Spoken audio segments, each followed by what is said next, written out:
na na na na. Na na na na. Yeah.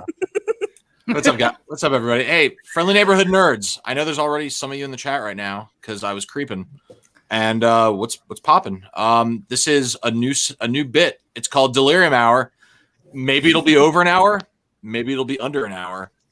But it's called Delirium Hour. So take what you want out of that. That's right. Talking about. Let me just enlarge this for a second, just so everyone can kind of see what we're doing here. So check this out. We're talking about Preludes and Nocturnes, Volume 1 of Neil Gaiman's Sandman series, his beloved Sandman series. So we're going to get way into the weeds on that. Before we even get started, we got Robo here, we got Ree, we got G Money, we got Aramis. This is a full house. Just kind of going around the room. Has anyone read this already? Like, I know everyone read it for the show, but has anyone already read Sandman, or is this your first time kind of going through it? First time. This is my first time. Yeah. I read the first one like when I was a baby IFLC member because it was like the first thing that Judah ever recommended, and then I just never kept going. So this is like a restart for me. Nice. Yeah. Okay. I haven't read them for years, so rereading them for this was a pleasure. I think that's like how it is with me and most things in comic books is like I have like this pop culture reference of things, but I like just like Watchmen, right? To where it's like, yeah, you're in comic books, so you know the things, but I've never actually sat down and read it all. So this was my first time. It feels like my first time. I'm in the same boat as Ree. Like I read this when I was like a punk back in like Same. back in like 2006, you know what I mean? And I liked it, but I feel like my brain Little was whippersnapper. yeah. I feel like my brain was too shitty to truly appreciate it, and I feel like maybe now I'll like it more. I already like the first volume more than I did the first time. I'm already in love. Here, let me. Can you make me big real quick? I want to show this off real quick, and then I'll do it again for the rest of them. I'm gonna make you so big. Yeah, just a big in me. Oh yeah. So you're so big. As I am. This is how much I love it. Went to the shop, saw this on the shelf, snatched. Yeah, damn. It's huge. I'm so jealous. It's in the slip cover, hard black cover. This is, I don't know if the camera's picking it up, but in silver foil lettering. And then the cover. Yeah. So this is and it has a ribbon thingy. So that's how you know it's classy. I love the ribbon. Hey, pages glossy or matte? Let's see. Glossy. Ooh, nice. Yeah, glossy. I'm so jealous. Yeah, it's like, super. Yeah, and it's more than just Preludes. It says Volume 1, but it's like I feel like sometimes when you look at like omnis and stuff like that, like Volume 1 means something else. So like Volume 1 is Preludes and Nocturnes. This is like Volume 1 of like the Big Daddy. I think it's like collected edition volume. So you probably have like the first few volumes in that book. So you can just go off one book. I read Preludes and Nocturnes off here, and yeah, definitely not even halfway through the book. So yeah. Awesome. How much was it? A lot. I'm gonna guess $80. It was 100 and something, but Nice. Yeah. But then worth every penny. Think about like how much each one of those would have cost. That's right. Like Yeah, by themselves. That's I'm exactly currently thinking about that with the box set of Blackest Night and Brightest Day. Yeah. Whatever you need to tell yourself. I tell myself the same thing too. Like I'm saving money. That's right. Whenever I spend money in video games for fake things like that I don't need, I say, well, time is money, and this is saving me time. I'm good. Right, and then you'll use all that extra time day trading and making it back and learning new languages. Absolutely, yeah. Awesome. So, Sandman, Preludes and Nocturnes. This is written by Neil Gaiman, who, by the way, retweeted us for this. So maybe he's in the chat. I don't know. Hi, Neil. What's up, Neil? It's headcanon that Neil Gaiman yeah, is it's canon. in the chat. It's canon. And no one's going to convince me otherwise. Okay. Hey, we are the authority in this situation. So if we say it's canon, it's canon. It's IFLC canon. The artist here is Sam Keith. You might remember him from The Max. He's a pretty celebrated artist. I thought there Um, were let- two or three artists in this one. So let me see. Yeah, could okay. be wrong. Also, Mike Dringenberg and Malcolm Jones III. It lists all three artists, but I can't tell who drew what. Yeah, me neither. I think yeah, they but- are kind of listed at the beginning of each issue within the volume. Maybe. Let's see. Oh, Maybe. Michael Malone wanted me to. Yeah, and then letters are from Todd Klein, colors from Robbie Bush, and then this is edited by Karen Berger, who also currently owns Berger Books. God damn! What it is. Oh, we're just sniffing out Sandman. Michael wanted me to smell. Hi, That's it. Mylene. Hope you're feeling better. Over on the other side of this wall, Hi, right here. Mylene. Hi, Hope Mylene. you're What's feeling up? Good. Poor thing. So this editor, the person who edited this, Karen Berger, she started Vertigo, and then she has her own publisher called Berger Books now, and that's who Ann Nocenti is writing stuff for now. So definitely you worth checking read- out. The forward from her in the beginning, I loved it. She's like, I had no idea that this would take off because Neil was originally pitching to write Constantine, and that had just gone to Delano. And so they gave him this other series, which I'm not going to remember the name of off the top of my head. And no one really connected to it, but they knew there was potential there. So they gave him this Sandman series instead. And now she's like, I like being proven wrong this way. I like it being, taken off like more than I thought. Because I thought it was going to be 8 issues to start with. And then it just turned into this massive, like, one of the most critically acclaimed series of all time. A religion. Cool. It turned into a religion. Yeah. Basically. Yeah. I mean, you could do worse. You could do That's worse. right. Yeah, I'm good. Yeah. I feel like this is the flagship for Vertigo. Like there's a lot of books associated with Vertigo, but I feel like this is the one that really kind of put it on the map. This is I it. agree. Yeah, for sure. And it's crossed over, right? I mean, these characters are like super canon in even the regular DC universe, right? Sort of. Everything's canon in the regular DC universe right now because Right. because the source wall broke down. But I guess I should say in Earth Prime to these characters. In Earth- So nobody's gonna know who Daniel is based on this one volume, but like Daniel, who is important, I'll say, does make an appearance in Death Metal. So I guess that's like there's been little appearances here and there of the Endless in main DC continuity, and also there's a pretty fair amount, even talking about this volume of DC characters popping in this story. So 100%. definitely some connective tissue. Yeah. I think it's different than like Black Label, where it really is not canon. I don't even. Yeah, so we'll kind of get into it. This is broken up into four chapters, four kind of story arcs that make up this volume. And the first one is Capture and Escape. Do you guys want me to kind of go through the summary here, or do you just want to start talking? Yeah. Just start talking about it? Okay. Go ahead. Yes. I'll do like an abridged summary. So you read my mind. takes place in 1916 when it first starts. So this guy Roderick Burgess, who I think is like an analog for Aleister Crowley or something, or something like that. He's trying to capture Death, but instead he captures Dream. So he decides to hold on to Dream and keep him for 70 years. Yeah. So while the King of Dreams, Morpheus, is sitting in like this like glass thing, unable to leave and just remaining silent. Basically, the dreaming and waking worlds are complete catastrophe.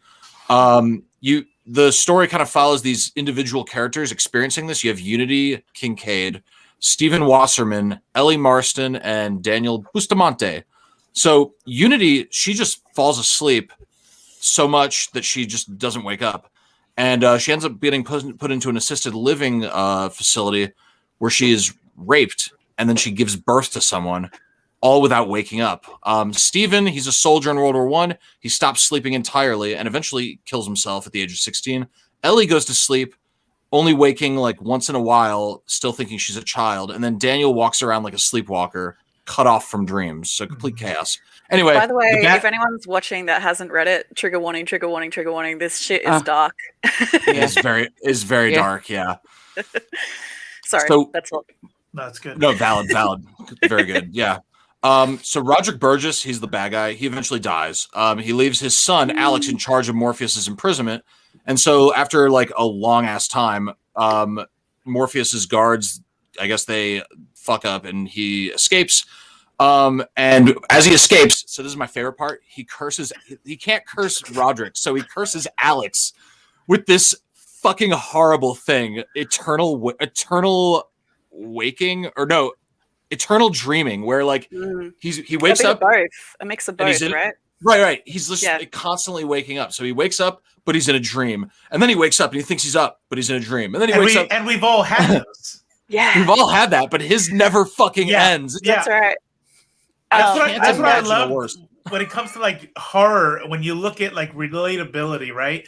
Like I fucking hate that feeling, especially if it's a nightmare. But even when it's not, you wake up, you're like, "Oh, this is it," and then all of a sudden you're flying. You're like, I'm still dreaming," and then you wake up and it's still dreaming.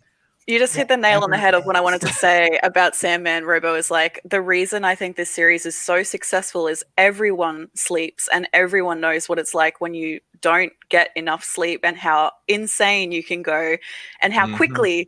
And so like, it's so relatable reading through this. Also, that section that you're describing has one of my favorite pages in the book where his nurse maid, whatever she is, comes in and she's like, her head rolls off into his lap. Yeah. That's so fucking dope. Let me pull this up digitally. We could throw some pages up here. And we weren't expecting horror at that point. Like the story wasn't scary up to that point. It was it was definitely super disturbing and weird.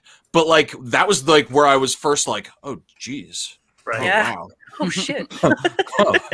So while Robo gets that picture, just the rest of this first arc is Dream leaves, goes back to the dream world where it's just a complete shit show because his 3 magic things that he needs to control, be the king of dreams, have been scattered to the winds. I thought the Cain and Abel shit was weird. So he's got these servants, Cain and Abel, and Cain is just constantly killing Abel, just like in mythology, just like in Christian mythology, and then. Yeah, huge bummer. Bad deal. And that's pretty much it. But they're immortal. So he kills them, but he keeps coming back. Yeah, that was odd. Judah, my question to you is, if you had 3 magical items that all your powers were tied to, what would those items be? Oh, geez. Oh, fuck. Your Horcruxes. My vape. my can of Diet Coke. And your AirPods. My what? Your AirPods. And my earpods, yeah. Yeah. Yeah. What about you? Oh man, I asked it and I don't even have an answer. I don't know. Gee, what would yours be? All books. All books, yeah. 3 random books, and you can't name them in case you need to use them later, and then we know what the Horcruxes are. Yeah. What if I just had 3 massive vibrators? That would be that'd be good. A bag of dicks. My rabbit, my I love it. Aramis, what about you? It would be that mask, right? Gotta be the mask. That would be one of them. The second one would be any snacks in my vicinity. Automatically just becomes your thing, yeah. And then beer and beer. Accessories. Nice. Ooh, nice. Yeah. Good choice. That is good choice. So, what did you all think about this first story arc? Did you like it? I loved it. Yeah. Yes. I think it sets the intrigue up so well. And rereading it this time, it actually reminded me of Black Monday Murders a bit. Like it's got that same vibe of ritual and black magic, and it's just cool. It's just really cool. Yeah, it's good stuff. Do you think Alex deserved eternal waking? I mean, he's the son. It was his father who did the thing, and he just kind of like he didn't fix the thing. But like that's a really interesting question. Like, sorry. Isn't the tropey phrase "sins of the father"? Isn't that a Christian thing? Yes. And like you named this family is pretty steeped in Christian mythology, so like I don't know, seems kind of fitting. Like Yeah. Yeah. Yeah. The other thing too, like I'm glad you asked it, because like when the dad is performing the ritual, there's this line where he's like, I know now that I can't even stop even if I want to, you know what I mean? Like, so it's almost Right. like it's fate. It's meant to be. And so in a sense, like how can you say that the son should pay for the sins of the father when the father was fated to do what he was supposed to do? Like it was like he didn't even have free will in that moment. I don't know. It's really interesting to think about. It's a really good Right. question. Any of us have It's free interesting. will. Ah, gee, still Only don't if you, know. only if you believe in fate, which I don't. So Yeah, that's the thing too. Like, was it fate, or was it wait. just him telling himself? Like, As a group, are you more free will or determinism? I believe in free will before the fact and determinism after the fact. It's convenient. that's interesting. yeah, yeah. Like once you do something, then if you go to any point in time before you did that thing, it was going to happen. Yeah. You know? Yeah. I think we all have free will. Like, I'm an atheist, so Yeah. So that's what. And anything that where I have to like, and it's really easy. It's anything to where I have to get metaphysical, or kind of like expand outside of what I know, what is like experienced reality. I kind of like just cut off anything. Not to say that doesn't exist, but I have no opinion about it. So what happens right after this moment that I'm saying now it's happened. But anyways, it's all chaos theory. It's all a matter of chance. It's whatever. Nothing. If you take your hand and you drop some water on your hand, and the water rolls down, and then the hairs on your hand. Never mind. Yeah, I got it. Thank you. That's a reference to something that I don't get right away. But yeah, no. So I think that eternal waking is a little overboard. Yeah, there it is. Yeah, nice. I think it's a little overboard. Just for anybody who watches this in the future, I, for my personal use, made it a PDF. Just so you know. Yeah. This gets pretty gruesome. I love it. Yeah. I love how she's talking to him upside down. Yeah. I was gonna answer your question though. I was like, when it comes to the endless, like, does anybody deserve anything, right? And we talked about this before with Omni-Man and Invincible, and just like, and I always go back to the same kind of thing where if I'm endless, right, and I'm these abstract entities that they are self-aware of, because death references being an abstract entity, like, what are humans? Like, I'm immortal with no beginning and no end. What is human, right? And we're wisps of smoke. 100%. So when I dig a hole in my backyard and to plant a tree, and then I fucked up some ant colony, or so I find a couple worms that destroyed, or snails that are broken in half, did they deserve that? Well, what? And that's, I don't. They were just, that question doesn't even register, and I think that's why it is for him. But the reason I would say this is different is that he wasn't just stepping on this ant of a human on his way to do something he wanted. He actually dug up the anthill, held it in his hand, picked up an ant, and pulled some of its legs off out of anger, which I think is a little right. But it's different. No, you're right. Yeah, no, that's fair. When I look at the agony it must have been to sit there for 70 years. While your power waned, and by the way, that's not just his power is him, right? And so we'll get to it with the fight.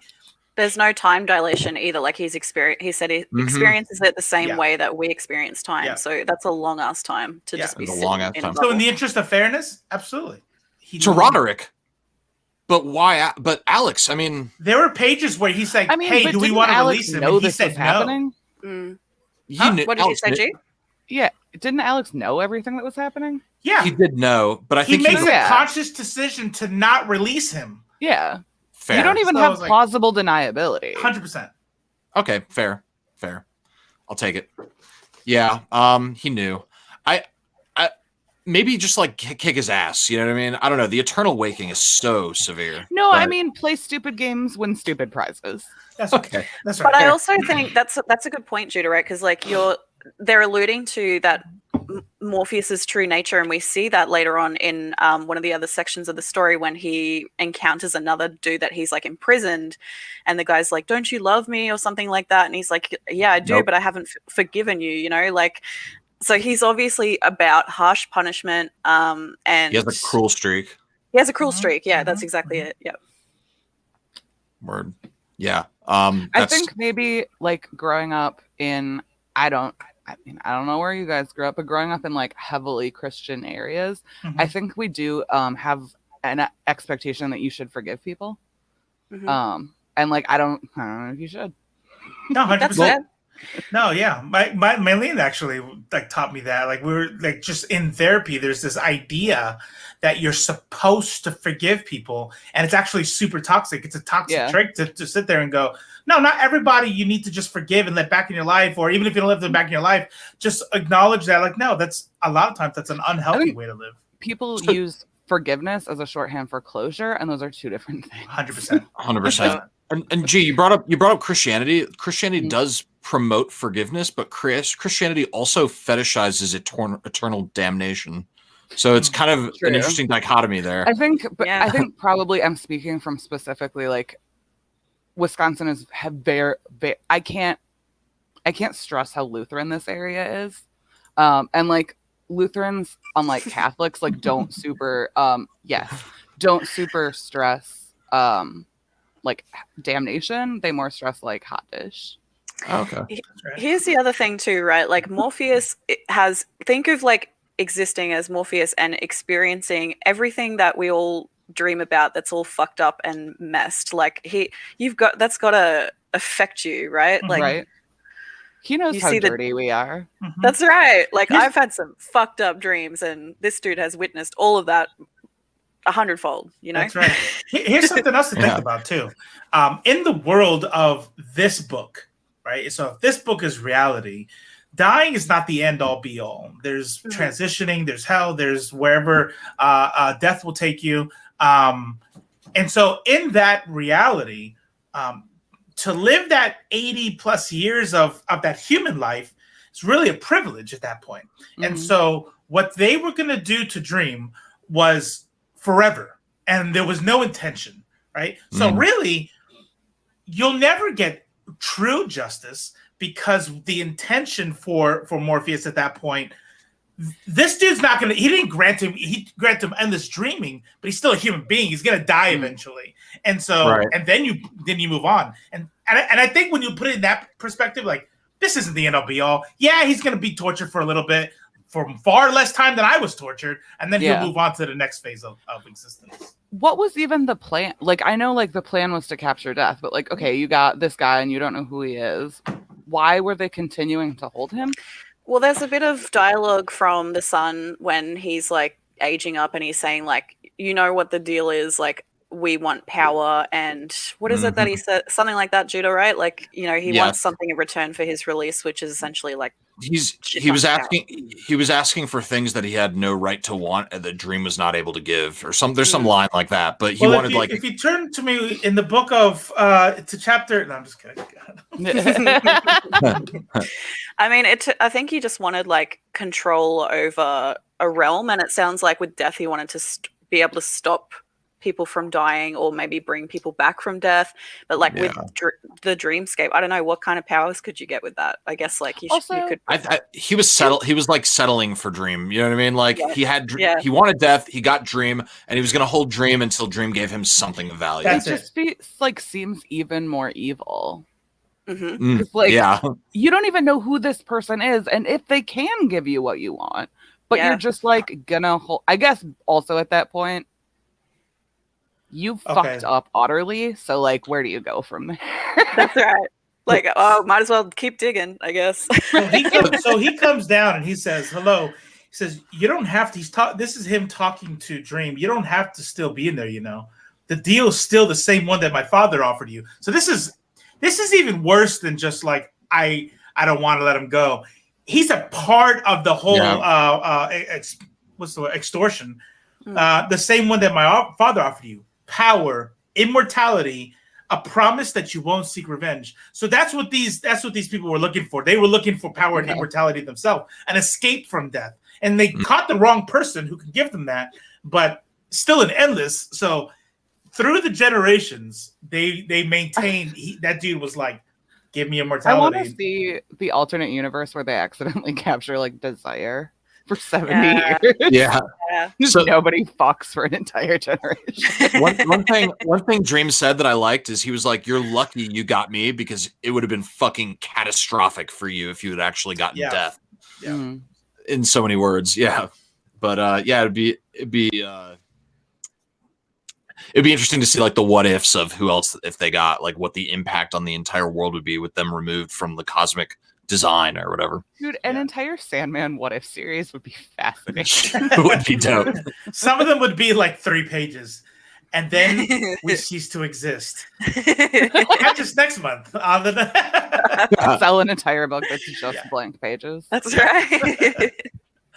So does anyone do you have anyone have anything else to add to this last arc, or do you want to kind of get into the tools? This is the fun one, I think. Yeah. But Yeah. Let's go Okay. tools.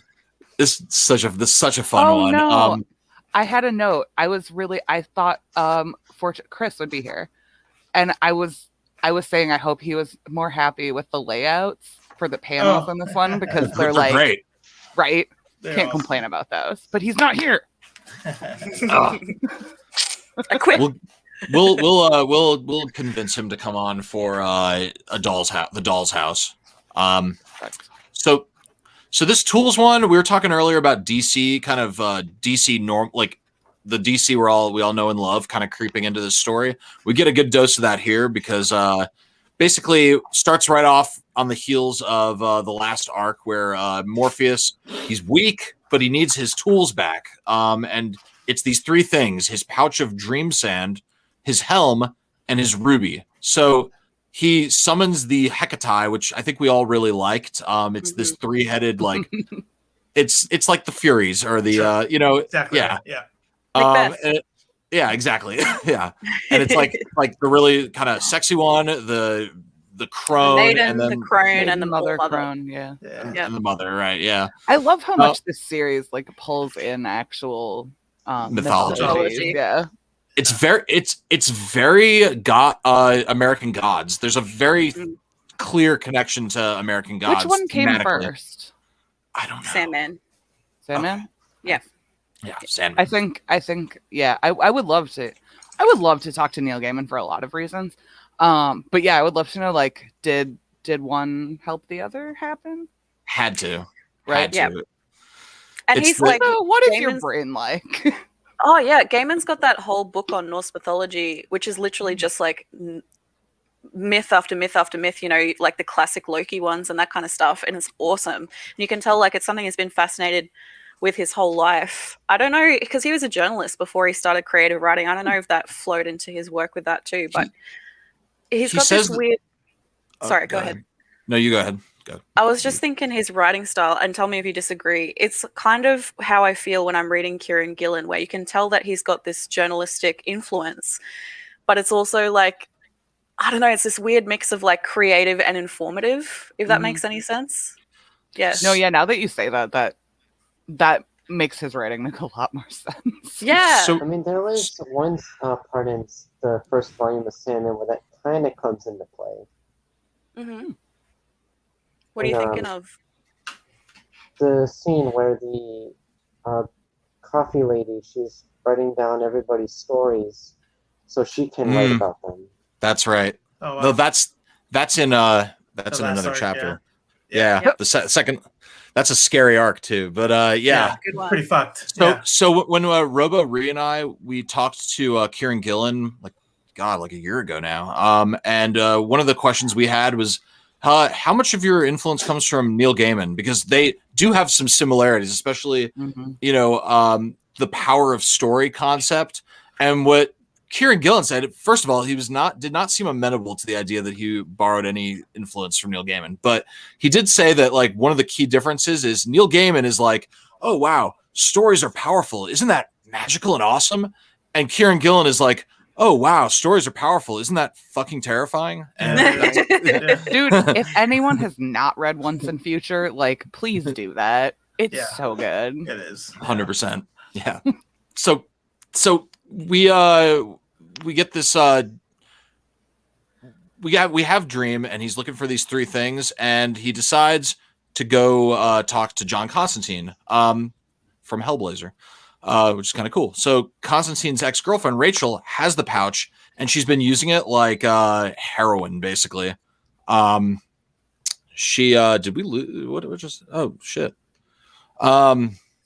So she's using the Dream Sand like fucking heroin. She's just laying in bed and just doing it. She overdoses, and they go. It's a really kind of a sad section, but Morpheus gives her one last sweet dream, and then takes the sand, and she presumably dies. Dude, Yeah. the entrance to her apartment is probably one of the most genuinely creepy things I've ever seen in a comic. So, like, shout out to whichever artist did that lives in my nightmares. Yeah, that's exactly what it's like reading Delano's Hellblazer run. For anyone that hasn't read it, like, it's fucking trippy. Yeah, like that kind of style of art where it's like you're being sucked into the world through the page, and exactly what you just like. They're walking through, what is it, like entrails basically, and he's like, "Is this a person has become it's a the person. walls?" Yeah. That's right. That's so gross. Yeah, and then he It like really, has like, it fall through the sky, like upwards It's at one point. so hard to describe. Yeah, Is 'Cause, Delani like- the Hellblazer to start with? yeah, Okay. yeah. This was So- actually my first experience with Constantine, like, ever. Ooh, what did you think? It made me want to read Hellblazer. Yeah, it's exactly for me. It's exactly on the money for John because it's tragic, it's romantic. He fucks up with it because he's like, oh yeah, I've got your item that you need. It's probably in the storage case. And then he picks up this photo. He's like, oh wait, that's right. I had this massive Bender relationship for 6 months, and she took all my shit, including my Silver Surfers, which I love the mention of in the in the page. Yes. And so he's like, you know what? I loved her like intensely for that time. I'd like to see how she's doing. I'll go with you. And they go together, and then she's like fucked up. Yeah. She's just like naked and lesions all over her body, and like sprawled out on the bed. Yeah, there's that shocking Neil Gaiman horror that just kind of hits you when you don't expect it again. Right? Yeah. I have a big one at the end of the story that I'll bring up when we get there. But at the end, oh no, go ahead. Sorry, I was going to say at the end of the story, can we play the game, the demon game? The demon game. I am yeah. Sorry. Yeah. So in this one, so you hit the nail on the head with that, with regard to like what was super, and I haven't even read a lot of Constantine, but of what I've read and what I've seen in the DC movies, cartoon animated movies, that's like the theme, right? Like he's like a BoJack Horseman. Yes, where that's he's exactly like so what he's like. fucked. That's exactly it. And so in these, like, how many pages did we get of John Constantine? Like 5-6 pages. Like in that, it was like, oh, this we're gonna show you the theme of John Constantine, and it's gonna be the theme for the next 30 years. And this prior love of his is like his carelessness with these super powerful items completely fucked her life. That is like legit his plotline on Legends of Tomorrow. Yep. Over and over again. That's why I like him so much, because he fucks up constantly and then feels bad for it constantly. Yeah. You know, like it's just, it's so heartbreaking and tragic, but it's so compelling. You know, it makes you want to root for him, and you're like, you can do better, John, but he never fucking does because he's John. Yeah. Yeah. I love it. So was John Constantine any different before Sandman? If we're talking, I don't know if the Delano stuff came out just before Sandman. I'm assuming it did, because otherwise Sandman wouldn't have happened if Delano didn't get the Hellblazer run. I don't think I think he's basically always been the same. Everything I've read of him is basically the same, but they allude to, because like, I don't know if you guys have seen the show, they pull in some of his backstory from that, where he was trying to save a girl with an exorcism and he fucked up and she died. But like, worse than dying, her soul got trapped in hell for eternity or whatever. Yeesh. And yeah, so he's like real guilty about that. And that really sends him down the path of like, before that, he was like, I'm a magician and I'm cool, I'm getting powers, I'm going to help people. kind of a bit more positive and hopeful, and then after he gets the consequences of that, there she is. This reminds me of Preacher, by the way. I don't know if you guys got that as well. Big Preacher vibes. Yeah. This is the reason why it wasn't on DC Infinite. Probably just one page. But see, Preacher is on DC Infinite, and like, but does Preacher have like animated like? Nudity? Yeah. The nipples are the least offensive thing about this, by the way. No, well, not in the world of comic books, right? I know. Like ripping somebody's head off, good. Nipples? I don't know. Let's put that on HBO Max, guys. This is good stuff. Like, I'm really curious with the Netflix adaptation how dark and scary they're going to go. It can't. I'll be sorely disappointed if it's tame. It can't be tame. Do we have any dark? Do we have any like rated R stuff on Netflix? Oh yeah. Yeah. Netflix like the first episode of Black Mirror. Yeah. Fucking a pig. Yeah. So I told you about the one time my landlord came over while that episode was on. No. What did you say? I just didn't explain it. Yeah, it's the Nature that's Channel. Way better. Leave it to the imagination. It's not Geo. Don't worry about it. I love it. It's funny. So we get so after this part is the cool part. Like, it's all cool, but the hell part. So his weird helmet is in possession of this demon called Choronzon, who lives in hell. So Ruthven Sykes, a member of Roderick Burgess's cult, made off with the helm, and then he traded it to Choronzon for like something, for protection from Burgess and his magicians or something. Anyway, Morpheus talks to Lucifer, challenges Choronzon for the helmet, and it's the funnest thing. It's like this challenge. He's like, I can't remember specifically, but he's like, I'm a dog, and the other guy's like, well, I'm a bear, and it's like, it's just like this like role play battle that's awesome and fun. And anyway, Morpheus wins. I am a direwolf, prey stalking, lethal prowler. Have you guys read horse-mounted wolf stabbing? What did Morpheus win with? What was his final thing? It was like, hope. I am hope. Hope. Yeah, and it was hope. I love that, dude. I got it. I felt it right here with that. I thought it was really good. Yeah, he goes, yeah, there it is, right there. So he's like, so each one, like, it just becomes more and more like existential, more and more powerful. And I'm like, and I'm trying not to read the next panels, and I'm like, what would I say? And like, I am planet cremating, I am the universe, all things, like I am the anti-life, the beast of judgment, I am the dark at the end of everything. I'm like, fuck, how do you beat that? Like, what? I'm the anti-life. Is that cheating? And like, I am hope. I'm like, whew. And then this like, what? Have you guys read Mike Carey's Lucifer run? No, I haven't. I would recommend it. If you like Sandman, you'll like it. It's the same, like, I'm thinking anyone that likes Sandman will probably like Hellblazer, will also probably like Preacher, will also probably like Lucifer. It's all kind of that same, If you like this, genre, you'll like Preacher. Yeah. Ree, you brought up something earlier. So there's this character that right before this part, or maybe right after, I can't remember, but Dream encounters this character who's imprisoned in hell, suffering for all of eternity. Yeah. And she's there because he will not forgive her. And he still, after thousands of years, continues to not forgive her, even after this part of the story. Kind of brings me back to Eternal Waking. Like, there's a very kind of cruel streak to Dream that we're sort of getting a glimpse of. And I think we'll probably expand on that story of why she's there maybe next month, maybe. But yeah. So one little side thing unrelated to that that I'd also like to say is that's Dream. That's an Endless, and he's black. You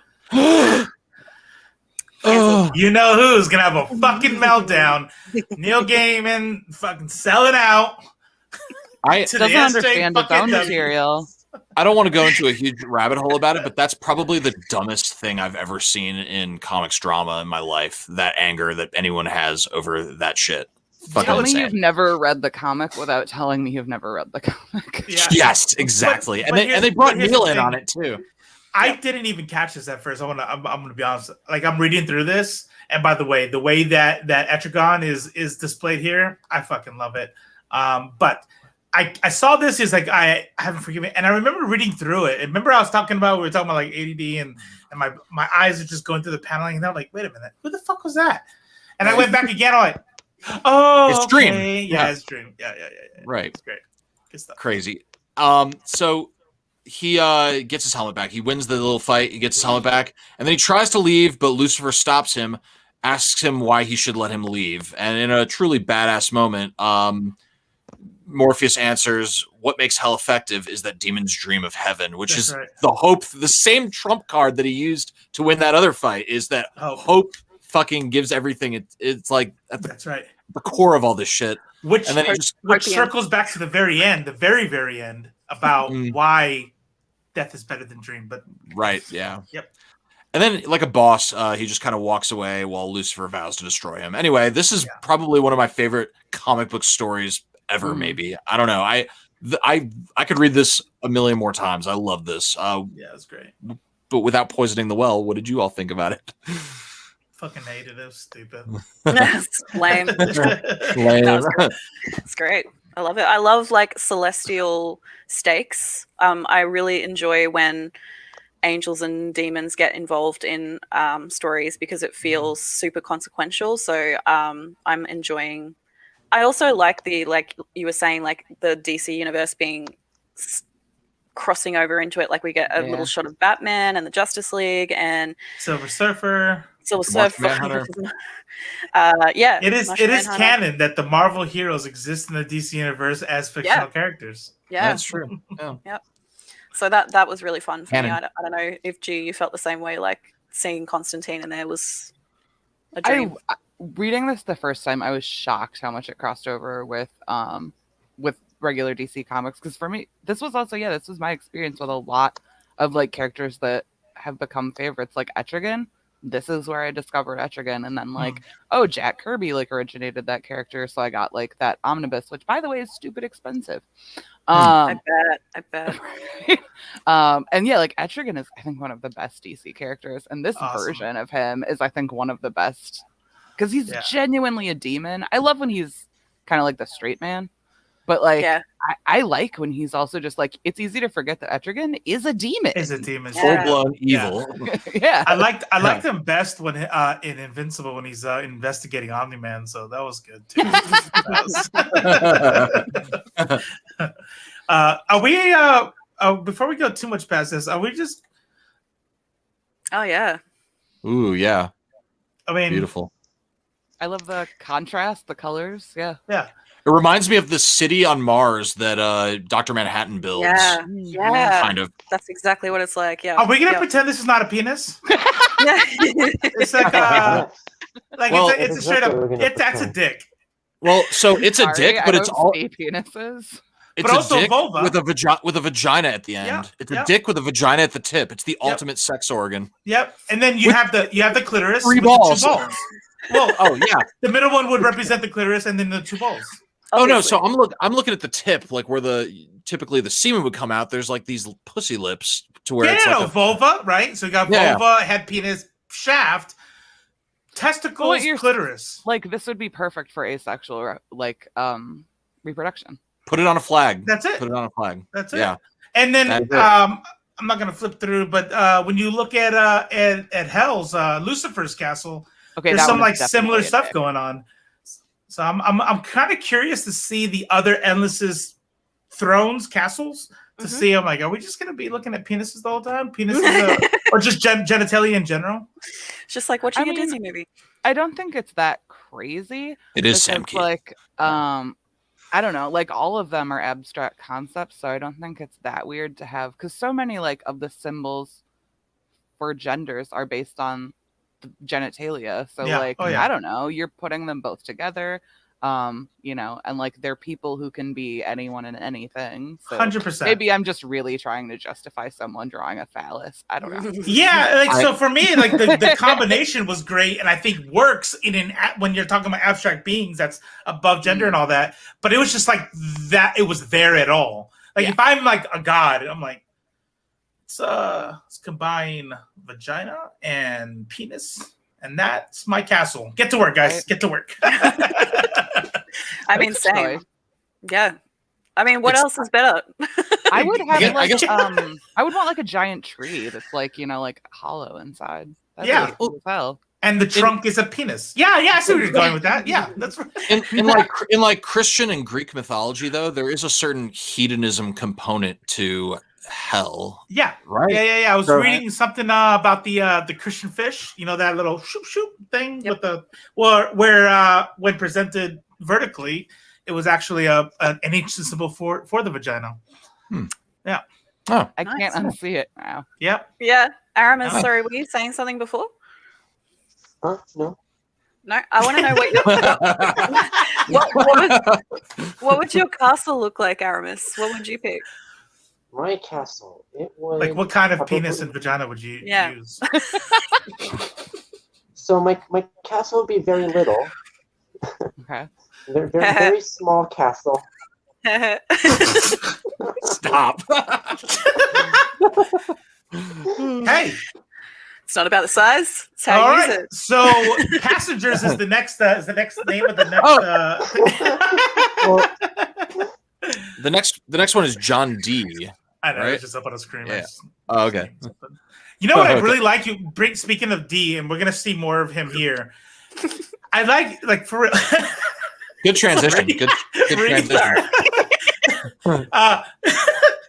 So how like crazy he looks when he comes to the bars and he's like all like melting and stuff. Like Yeah. when I saw that, I was like, what I bet that is. It's like, okay, I'm sure the character looks like that in this reality, but really, it's how we all fucking feel when you don't get sleep. Like the Yeah. more sleep you don't Yes. get, the more you're like, I'm fuck falling my apart. life. Yeah. Yeah. So if you never get to sleep, this is how he looks is how you would feel. This For is sure. this was an incredibly fucked up chapter. I think it was Oh. even more fucked up than the first one, Mm. which is like super tragic. Yeah. tragic Yeah. and just like the depravity displayed in this. Yes. So like I more feel like so any more empathy for Alex should be moved to John D. Oh, he's maybe I don't know. I mean, he's doing it though. So check it out. So Yeah. just to get everyone on the same page. So Morpheus has to get the ruby. It was taken away from Dr. Destiny by the Justice League when they defeated him and imprisoned him in Arkham Asylum. But Dr. Destiny's real name, John D. He's the son of Ethel D., the ex-lover of who's the ex-lover of Roderick Burgess.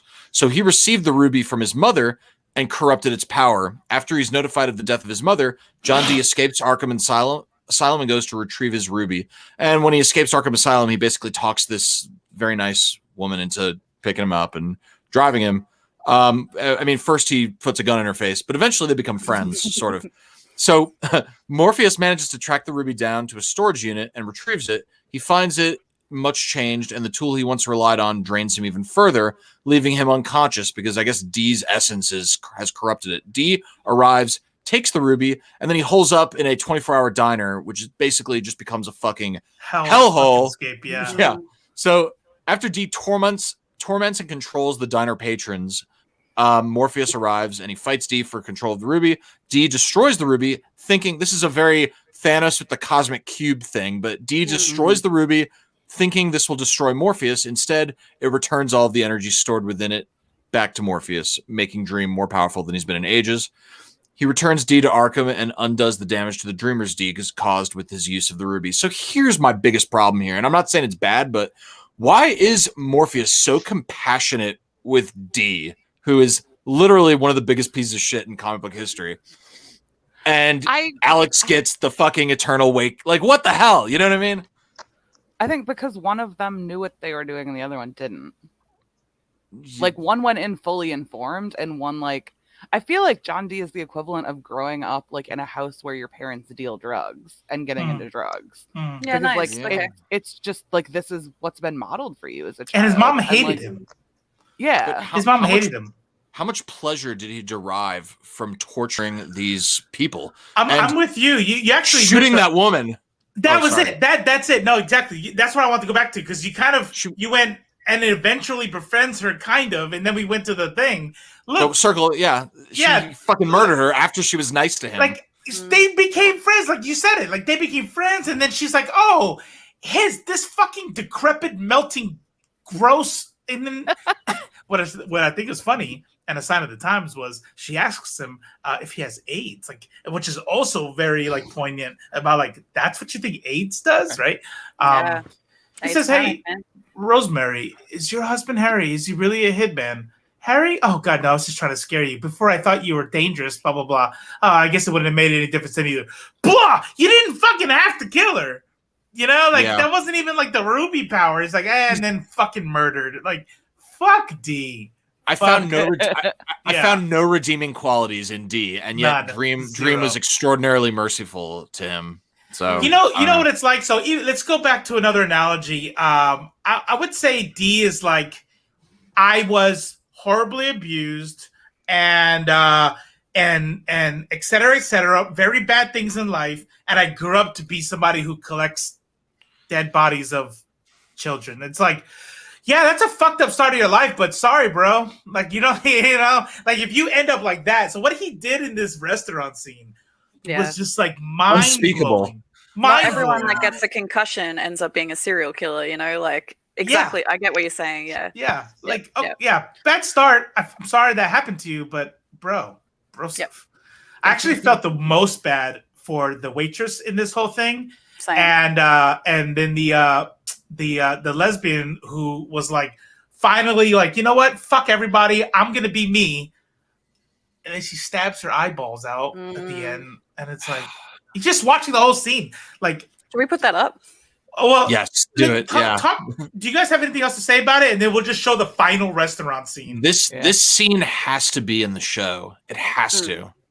Oh, and I think they're going to do the title cards. That's right. I think they're going to do the title cards too of like hour 1, hour 2, hour 3. I can picture it. It's so cinematic. So we'll see. Hopefully that is what happens. I can picture it like Spun or Requiem for a Dream when they show people high. Yeah. Like 24 hours. In one last defense, okay, so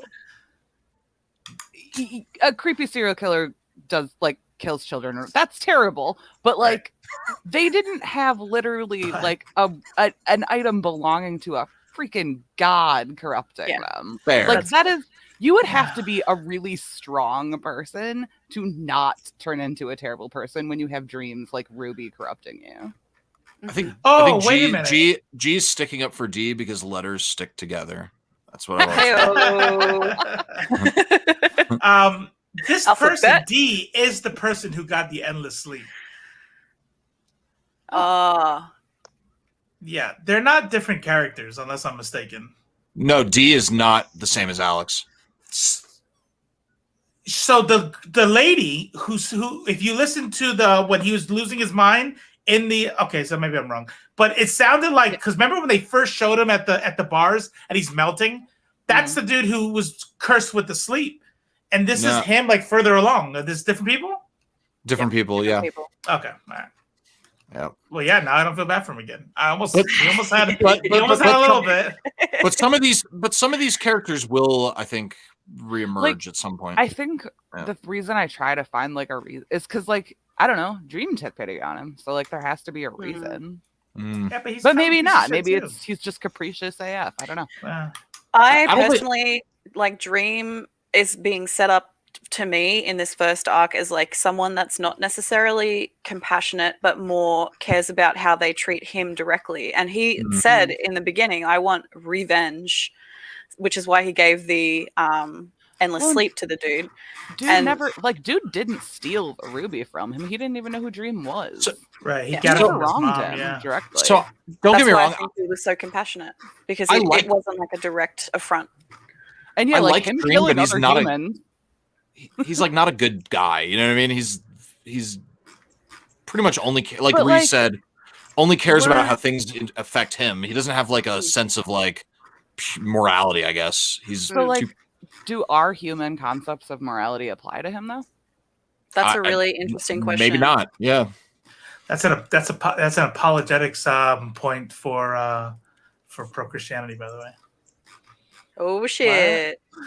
Like that's an apologetics point. Not I'm making 0 points. I was just making like a fact fact thing. How is that used? Just to say that when we look at like how the Old Testament goes and then how life goes and like God really good person, the response is you can't put our morality on God, so you can't call God a piece of shit for allowing this and that, because Aren't we made in mean, God's image? I agree with that though. Like if there is like a God that is, which I don't personally subscribe to, but like if there is a God that is like an sentient being, like no, our morality would not apply. It would be silly to assume that he needs to be good by, or they need to be good by our standards. See, that argument falls over for me, because if you have this omnipotent being that like is aware of everything and creates a thing, isn't that their creation still? Like, even if you give someone free will, you can see everyone's path till the end of time. So well, not only that, and we don't have to keep going like on the whole atheist thing, but it's like I will say, which I'm with you, I want to do it, but I will say that the fault in that also is I'm fine with that if the claim that God is all good and then he has passed us the message and he has given us the rules on how to be all good, right? And then it says, okay, you have given me a book on what it means to be good, but you're not abiding by the rules of this book. So you say, hey, you need to act this way because God says so, but God doesn't have to act like that because he's above our ethics. I mean, and you would never. So that kind of sounds like a child arguing with their parents, though. Well, like you don't have a bedtime. That's it. Yeah. Sure. Well, we're talking about God as the creator and also omnipotent, omniscient, and personal and present in your life.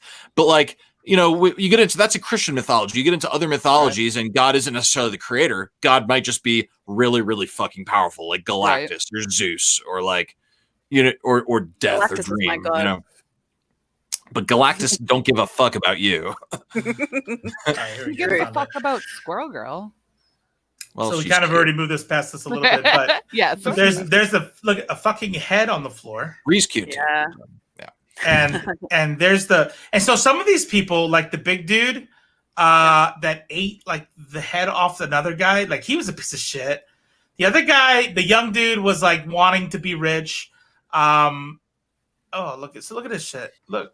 So some of these, like, they deserve it. Like, not deserve it. Sorry, but you're just like, oh, your full on hedonism, was wanting to be a piece of shit, with a younger wife, and then this guy's like wanting to be rich. Okay, so they all kind of. Some of these people, like the waitress, who just wanted to be like a successful writer, and then her just wanted to be accepted for her sexuality. Doesn't fucking matter. Doesn't matter. Good, bad, deserves it, doesn't deserves it. They're all fucking dead here. This sort of reminds me of the boardroom scene from Dogma. Yeah. How did it go?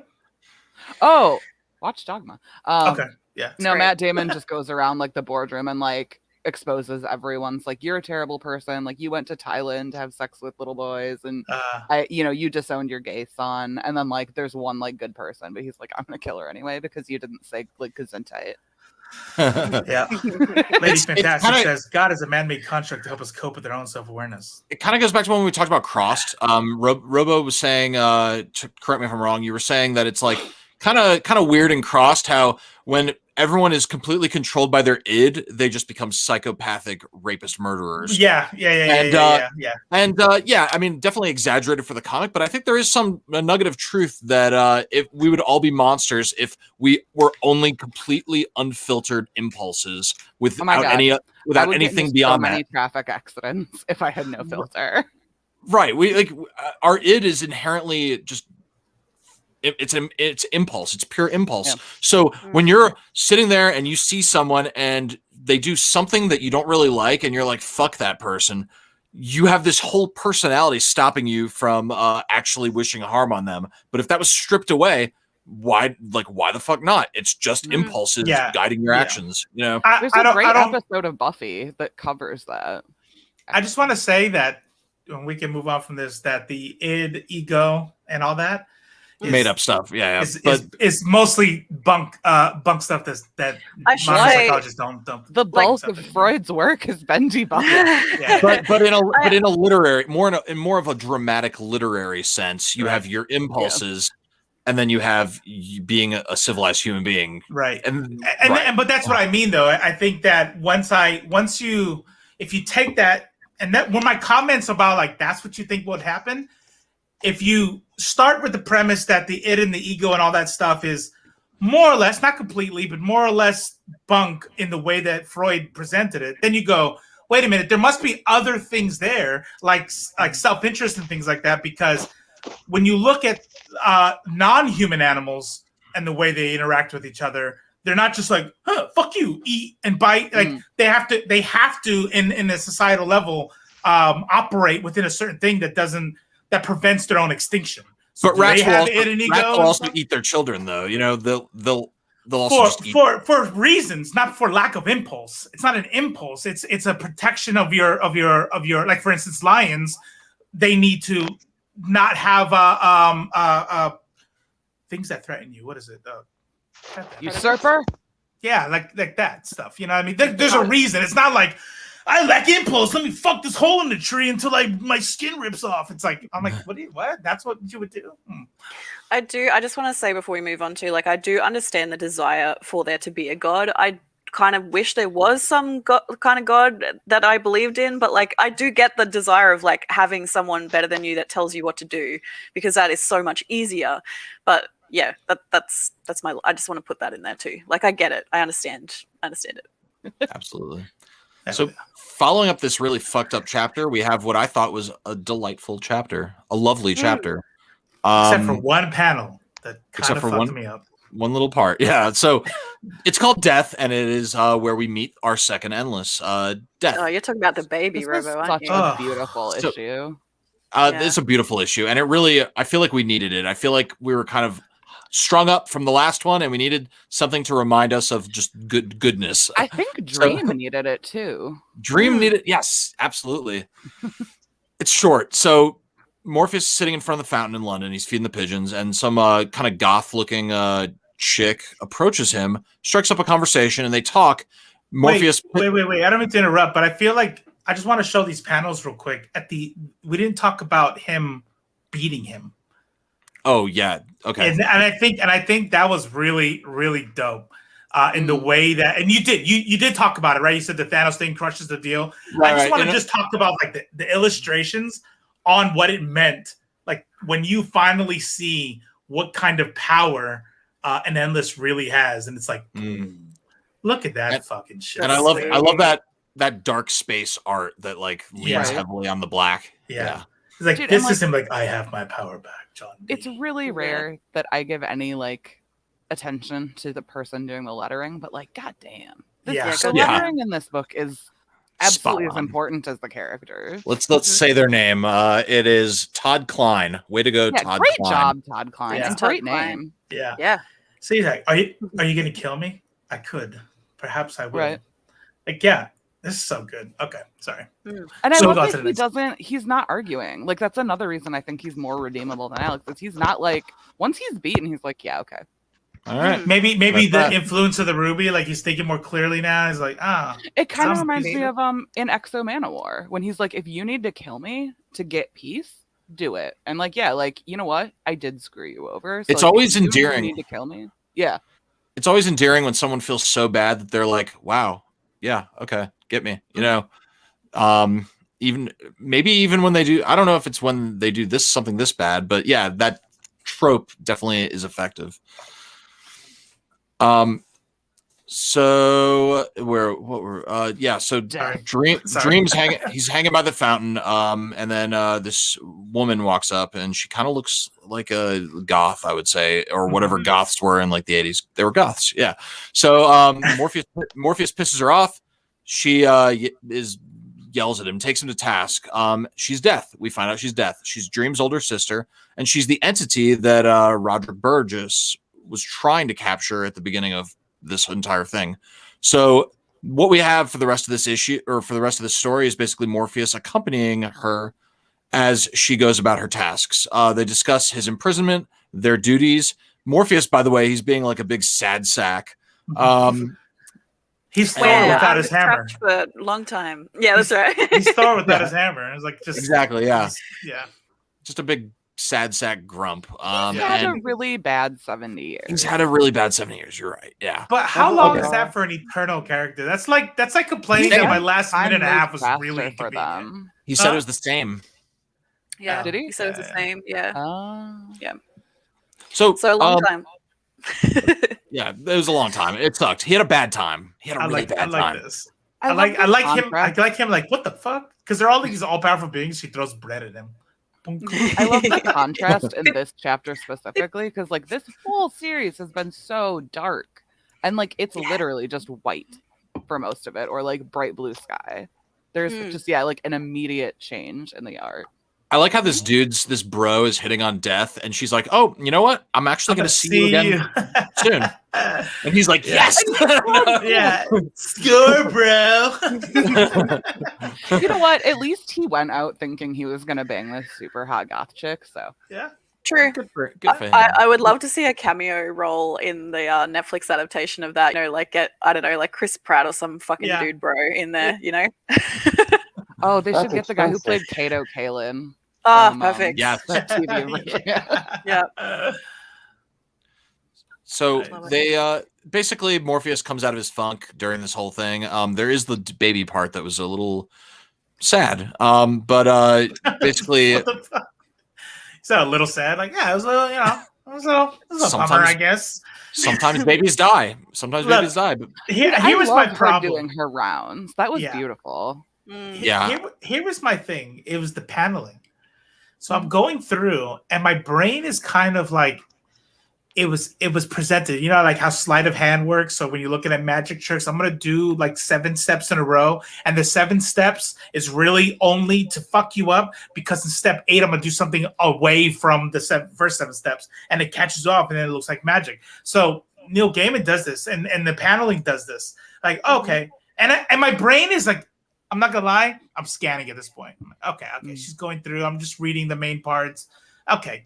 And I think I even looked down it, and I'm like right here as I'm like looking down the page, and I think I even look at my phone for a second, like, and I looked. Okay, I look up, and it's like dead baby. The black space, the crush, the despair, knowing that that's a dead baby. Like that was so fucking sad to me. I was like, oh, okay. Ooh, that was bad. Turn the page. Yeah, but man. yeah. I love the brother-sister dynamic. That was just nice to see 100%. a human, for the first time, besides the feeling of anger, the only human emotion that we'd seen from Dream so far. Yeah. It was nice to see him like interact. Like now we're just looking at 2 people. Maybe they're cosmic abstracts. Okay, whatever. But they're 2 people that are brother and sister, and it was just nice seeing that family dynamic. Yeah, and she's pissed because she's like, why didn't you fucking tell me where you were and like that you got back and that you were, like she gives a shit. And it's nice to see that like real family dynamic coming in where, because I'd be pissed too if my sister disappeared for 70 years and then came back and didn't tell me, I'd be like, what the fuck? Thought we were bros, man. Yeah. Absolutely. It was good. It made it feel very human. Yeah. He kind of, it's like he at the end of the last page, he's like, you've given me much to think about by showing me what a positive impact we have on life, I guess. Right. I thought that was good. But more than that, the what I loved is the comparison between each other's realms. Mm-hmm. How if we took a poll right now and we said, would you rather die or would you rather dream? We would all pick dream because why be dead, right? And then in this thing, it's like, how much better is it to be at peace with death because that's what's real. That's going to the next spot where dream is this hope, right? And that's a call comes back full circle. Dream is this hope that really is just that. It's just fucking dreams. And sometimes hope doesn't turn out to anything. Sometimes your life turns out to what, like in the in the restaurant, and that's what fucking hope gets you, What do you think about the concept of sleep being a small taste of death? That's pretty common in mythology. I think it's definitely deliberate here. So just nerd moment for a second. Hypnos and Thanatos are brother and sister in the Greek pantheon, and they're the god of sleep and the god of death. And I think there's a reason for that. What Ree said is that these things are the most similar. So if you look at all 7 Endless, the 2 best friends are the 2 close. I mean, they're all siblings, but the 2 closest are Dream and Death. So I definitely think that Neil Gaiman is deliberately trying to kind of inflate that aspect of it. I look at the way Bronze Age people were complete fucking idiots. And you look at somebody when you look at somebody sleeping, and then you look at somebody dead, and then you're like, oh, and so their mythology makes them pretty similar, Right. So It's like throwing rain in the sky, thinking that'll cause throwing water in the sky, thinking it'll cause rain. Because on some level, it makes sense. That's right. Yes. Like somewhat, but they would have still had people in comas and no way to explain it. You know what I mean? Where they're like, this person's still alive, but not conscious. Like, what the fuck? How? There are things you can't do when you're asleep that you also can't do when you're dead. So there's definitely a similarity there. Yeah. Nicely said. Yeah. So that's the end of the book. As far as thematically, I think the biggest running theme is family, which doesn't really jump out at you on the page. Didn't really jump out at me, but just kind of assessing it as a whole. I mean, we got the Burgess family, we got Morpheus and Death. We have like these recurring familial kind of things.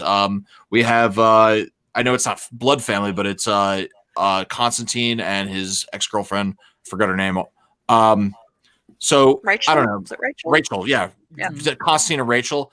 So I don't know. What do you all think? Is that I 100% agree with that, because even in the opening story, you've got like, what's the dad's name? Robert Burgess? Is that so like Roderick or something? Roderick, yeah. thank you. Yeah. So his son is very young when the story starts, and he calls him father, and he's like, father, and he's like, oh, sorry, Magus.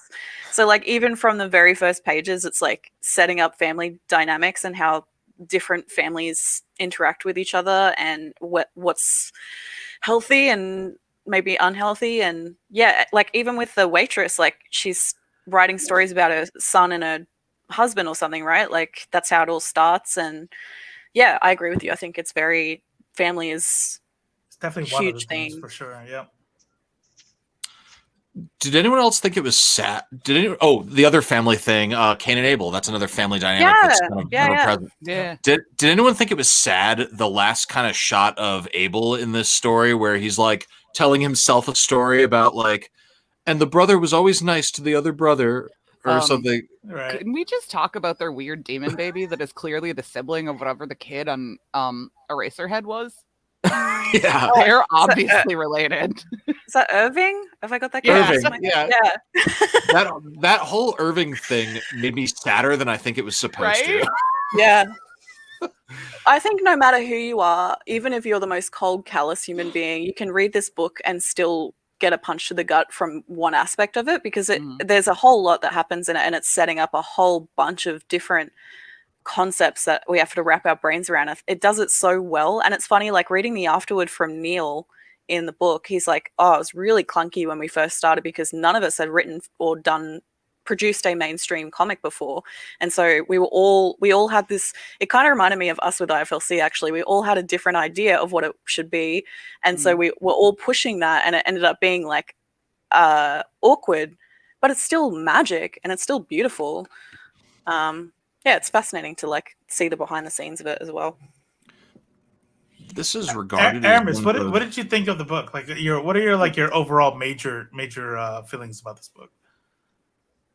So Judah was talking about how he thought that the main theme of it was family, and how it didn't really jump out at you at first. And I agree with that part, because I thought that the main theme was acceptance of loss and how to deal with grief in a healthy way, or sometimes not healthy in some aspects. But yeah, I thought the theme was goddamn, Aramis. Goddamn. You just had that in the chamber for the last hour? 100%. I'm gonna blow their fucking minds. Yeah. I think you're spot on. Yeah. Yeah, I can't think of a single story that doesn't play into what you just talked about.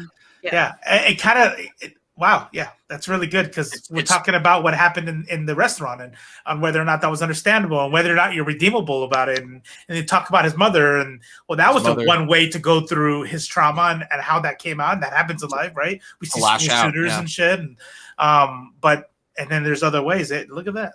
Like the 3 people in the beginning that are caught in the dream realm too. Like when they come back, like they've lost so much. You know, like they've lost like decades of their life and like Mhm. time with their family and shit. So that is also like dealing with loss and grief. And then there's the opposite side of their family is dealing with it while they're gone. And yeah, that's a really good.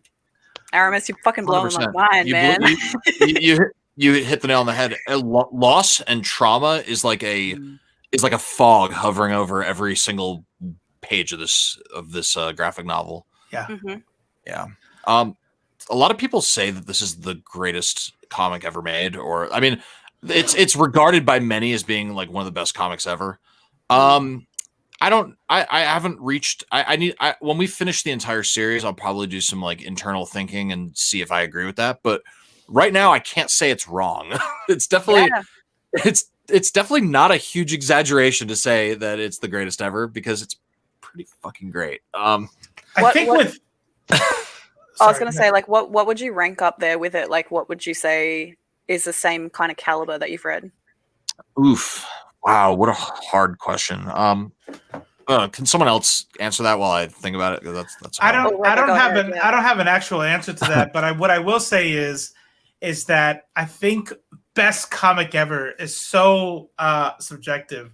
But when you take even subjective statements, there's certain qualities that you can accept are awesome, right? Are when we look in the realm of greatness. So where I can look at something like Shawshank Redemption. If somebody told me the Shawshank Redemption was the greatest movie ever made, I can go, I don't know if I agree with that particular statement on its head, but it's so great that it makes sense that you feel that way. It's different than saying Con Air is the greatest movie ever made. Exactly. Yeah. Right. Hey, Con Air is a masterpiece. so if somebody were to tell me that this is the greatest, I would go, okay. Valid. I don't know if I can pick a greatest, but that's a fucking good one. That's up there, you know. I don't know, Ree. I can't compare anything to it. It's okay if you don't have an answer. I was just curious. Yeah, I think for me, any best comic has to beat Saga. Ooh. Yes. Yep. That's definitely up there for me. I haven't read the whole thing, so I can't rank it against this one. But like for me, that's like if you want me to say you're the greatest comic ever, that's what you have to beat. Yeah. Okay. I love Saga, and it's 100%. Like I love it. But I also love this, and I feel weird comparing the two because I love them in such different ways. It's like comparing family members or something, you know? I can rank my family members right now if you want. I will tell you this much. This was an easier read for me. Like this one kept me going page after page more than Saga has. And I know that's a unpopular opinion. I don't dislike Saga at all. I think Saga is more accessible than this one. This is more esoteric. Yeah. This like I wouldn't be like, Alan you Moore want to vibes get into for sure. comics? You should read, Sandman. No, Yeah. I would never recommend this to a first-time comic reader, but I can recommend Saga to a first-time comic reader. I like this better than Watchmen. I'll say that. I think it's better than a significantly better comic than Watchmen. I like Watchmen, but there's so many things I like more than Watchmen. It'll never be on my top 10. You know. Yeah, I don't know what it is about Saga. Like people I don't even feel comfortable saying not for me because I just think I haven't given it a good enough chance or something. And then the other the comics gal or comic nerd girl or something, the one who was on the live, she's like that comics girl. That comics girl. She's like, oh, if you haven't got it by now, then Mars. He's probably not gonna. So I was like, I wanted to prove her wrong. So I sat with the book and this one night in bed, I'm just reading through and. Super fun, super interesting. But when I put my bookmark in and put it aside, I'm gonna go read something else now. But this one, I didn't want to put it down until Preludes and Nocturnes were done. So I don't know. I think it was past like volume 3 of Saga that I was completely hooked. I was really interested by the end of one, just because it's a really interesting way to tell a story. Yes, yeah. I'm gonna keep going. Where the characters become like my best friends, and at that point, I'm just like in it. I almost hate that though because I know it's gonna hurt. Oh, and it does. That's what they rely on. Fucking Remenda, bitch. Yeah. I just got this one, and I'm been reading this. I even have a little marker in it. Oh yeah, you like it? And it's actually starting off really good. I was like, oh, okay. I've never. It's Lemire and Remender, man. Like I've never read bad shit from either of them. Yeah. You know what I mean? And you know what's funny about it? What I like about it is that I'm going in like blind. I couldn't even tell you the genre. I can't tell you if there's going to be any magic or monsters or demons. No fucking clue. that. All I know is this cover, and and anything I might know, but I haven't even read this part. I was just like, all right, we'll see what the story is. Fuck yeah. So would the four of you be willing to do this again next month with a little story called The Doll's House? Does that sound appealing? Even if it was like in less than a month, I'd be keen. Yeah. Do we want to? What do we call it? Frog leap it with the Exo Manowar stuff. I'm not opposed to that. I'm completely down with that. I think we originally agreed on monthly, but At some point, that will run into Star Wars. at some point, yeah. If it's every other week. Let's just make sure it's okay with everybody. I'm okay with leapfrogging, but I don't want it to conflict with anything we've already. The thing planned. is, we're not going to get done with the series, but for years, if we. Do Well, that. no, there's only, 11. 6 books? There's Oh. 11 books. So if we do it every month, it'll take us less than About a year. We'll be wrapping up by the time the Netflix show is coming out. So I By the think time the next pandemic comes out, okay. yeah, right. It's Whatever works for you guys. I love talking about this with you. This was really fun today. So. it was really fun. So let me just embiggen real quick. So for anyone watching, there's a lot of ways to get this. You can go on DC Infinite. You can get it from Is a this library. one on DC Infinite? Because only the It's Sandman not on Presents. DC Infinite. Yeah. Is it Yeah. not? Okay. It's so on I'm Comixology though. so I'm a liar. Anyway, Or yeah. Kindle. I So, bought mine on Kindle. If you want to give more money to Amazon, You can sorry. borrow them from your roommate, maybe. Yeah. it's Do that. the Doll's House, and it's I think it's the same creative team. I love these Dave McKean covers, by the way. I don't think we talked about that. So the really yeah, abstract art is really fascinating. Hey, like, what do you think the thought process was behind that? Were they just like, yeah, we need something like, because it's almost collagey in feel, like it. Yeah, like what do you think was that the artist's idea? Was Neil briefing the artist that way? Like, I think it's supposed to give us the feeling of a dream, like that yeah. the abstract lens of a dream. If I were I to think it guess. also really obviously sets it apart from the rest of the DC titles. Oh yeah, Yeah. big time. Yep. You're not gonna, We should get Neil Gaiman on and ask him himself. yeah. Well, Neil Gaiman, if you're in the chat, Which he understand is, that because it's canon. it's canon that he's in the chat, but understand if you don't want to type it out, like you don't want a whole bunch of people to mob you, but yeah, just send us a DM if you're trying to get on the next episode. So cool. Sweet. So anyone, any parting shots, anything else that any of you wanted to say about this? just that this is a great idea. I'm glad you teed it up. I love talking about stuff that's in the series as well as the series itself. Like, I like that we got into mythology and religion and, you know, loss and grief and what's healthy and forgiveness. Like, all of those are really the reason that I enjoy comics so much, is the thematic dive in. Yeah. So thank you. That's all I have to say. Oh, Well, yeah. thank you. Thanks to all of you. This was a blast. I also strongly enjoyed it. It was good to have Aramis there, blowing everybody's mind. G, Robo. Aramis had the least lines in this episode and the most powerful. Yeah, the Yes, most yeah. impactful. I don't Yes. say much, but when I do, I will blow your mind. That's it. Pumpernickel rubber bubble. Oh shit. Oh fuck! Oh my Now god. Oh. I don't even know who I am anymore. Before we go, just know that we on this channel also do this for Exo Manowar. We will be doing volume 4, right? In 2 We're weeks. actually it's Club Valiant. We're taking a break from Exo Manowar for a while, and we're diving into Harbinger next. Woo! That's my shit. Finally, one I've already read. On the same day that I think we're also interviewing a certain Joshua Dysart again. So But here's the deal. On that Club Valiant, in which we dive into Harbinger, the comic historian will be with us. Is that still accurate? That is still accurate. Yes. So the comic historian is going to be live with us. Old Benny. And then when we sign off, we are confirmed talking to Joshua Dysart about one of the Bad Idea Final 5 books Odin's Eye, which It's is going to be an exciting day. fucking awesome. Fuck yeah. Sweet. All right. Thanks, everybody. Yep. Peace. Ladies, Peace out. gentlemen, MBs, that is our show. Love you. Bye. Love you.